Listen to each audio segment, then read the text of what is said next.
안녕하세요. 네. 보라울병원 산부인과의 김태훈이라고 합니다. 진행을 하기 위해서 여러 교수님들, 좀 새로운 교수님들을 모셨습니다.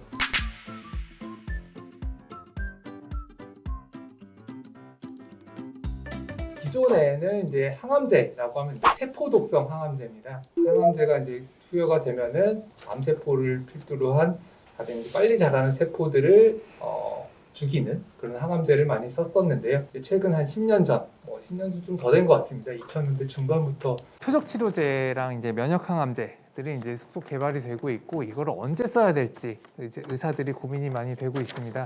사실 이제 여러 가지 연구 결과들이 너무나 빠른 속도로 나오고 있기 때문에 의사들도 여기에 대해서 몇 개월만 공부를 하지 않으면 뒤처지는 상황입니다. 그래서 환자들 입장에서는 오히려 더 헷갈릴 수가 있습니다. 인터넷을 찾아보면 수많은 정보들이 있는데 거기서 어떤 정보들이 유용한지 그리고 가장 의미가 있는지 이해하기가 어려울 수 있기 때문에요. 제가 이번 주제를 잡게 되었고요.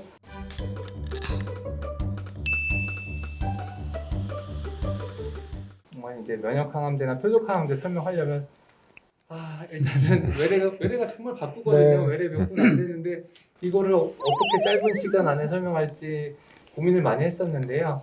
표적항암제는 특정 암 유전자가 있는 분들을 대상으로 그 유전자에 맞는 약제가 사용되는 경우입니다.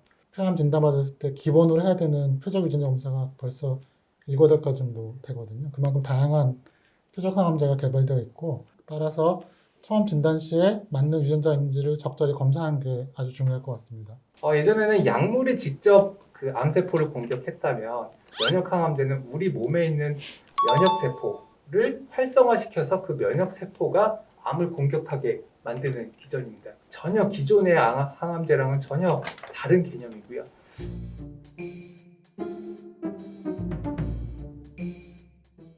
예전 개념에는 환자가 이제 암이 걸리면은 기존의 세포독성, 기존 항암제를 쓰다가 안 들으면은 그 다음 단계 값비싼 표적 치료제나 면역 항암제를 썼다면 이제는 빨리 써야지 그 약이 효과가 더 높다는 보고들이 있거든요. 폐암에서도 1차로 지금 쓰고 있죠, 선생님. 여러 가지 상황이 있습니다. 표적항암제 같은 경우는 현재는 많은 약제들이 1차 치료제로서 이미 효과가 다 검증이 되어서 의료보험 적용이 되기 시작한 적이 많이 있습니다. 네. 그런데 면역항암제의 경우는 연구 결과는 진작에 나왔고 마찬가지로, 그런데 여전히 1차 치료제로서는 아직은 보험 적용 안 되고요.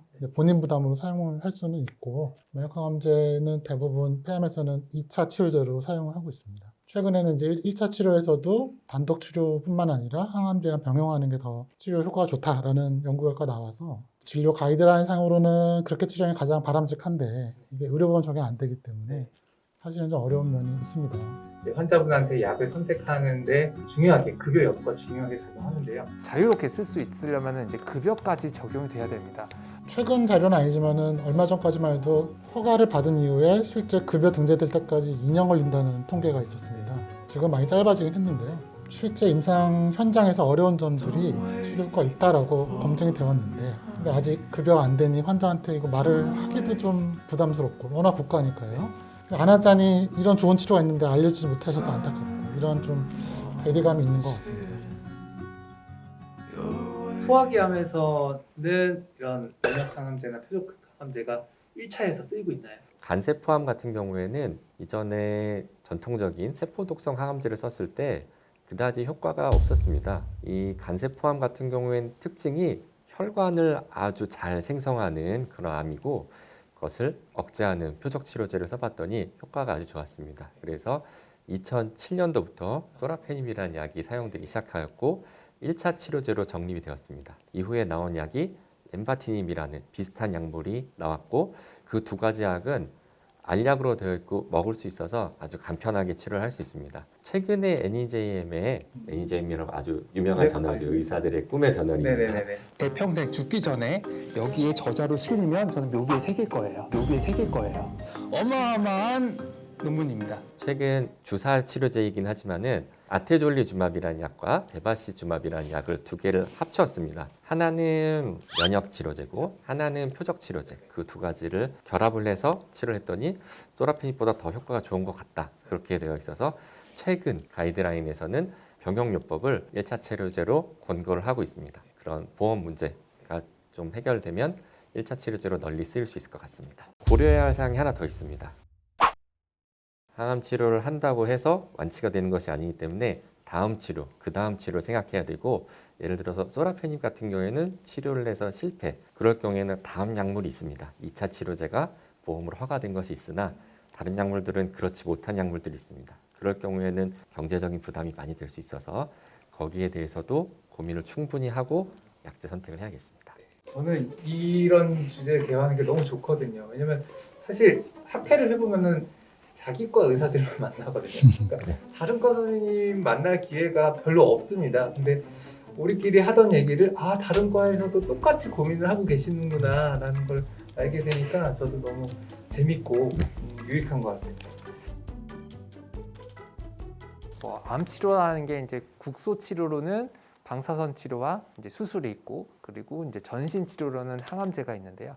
방사선 치료를 이제 기존의 표적 항암제나 면역 항암제랑 같이 쓰고 있는 그런 연구들에 대해서 간단하게 소개 부탁드립니다. 일단은 그 방사선 치료는 말씀하신 것 같이 이제 수술에 대응되는 정도의 이제 국소 치료이기 때문에 세포독성 항암제나 이제 전신적인 약물 치료에 비해서 이제 부작용이 이제 국소적으로 치료받은 부위에만 이제 국한된다는 점이 한 가지 이제 고려를 하셔야 될 점이고, 실제로 이제 면역 항암제도 많이 도입이 되고 있다고는 하지만 이제 일반적으로 저희가 생각하는 기대 반응률이 뭐 20% 내지 30% 정도밖에 안 되기 때문에 그런 것들을 이제 방사선 치료와 이제 병용을 통해서 이제 어떻게 하면 좀 더 높일 수 있을지, 비용 대비 이제 효과를 최대한 이제 높이는 것이 또 같은 비용을 들이는 환자분들한테도 도움이 되기 때문에 뭐 시도를 하기도 하고, 예전에 방사선 치료라고 하면 좀 장기간을 여러 번 횟수로 나눠서 치료를 많이들 했었는데, 가능하면 이제 기존의 여러 가지 그런 항암제나 면역 항암제 치료에 영향을 주지 않아야 되기 때문에 이제 갈수록 이제 치료 기간을 뭐 1, 2주 내로 단축을 하면서 뭐 부작용도 줄이고 환자분들의 편의성도 증가시키는 쪽으로 방향이 이제 추세가 바뀌고 있습니다. 개인과 현황을 제가 간단하게 말씀드리면요. 표적 항암제나 이제 면역 항암제가 이제 산부인과에서도 많이 쓰고 있습니다. 단적인 예로 이제 처음에 진단 받았을 때 완치를 기대하는 첫 번째 치료에서도 이런 표적 치료제를 쓰고 있습니다.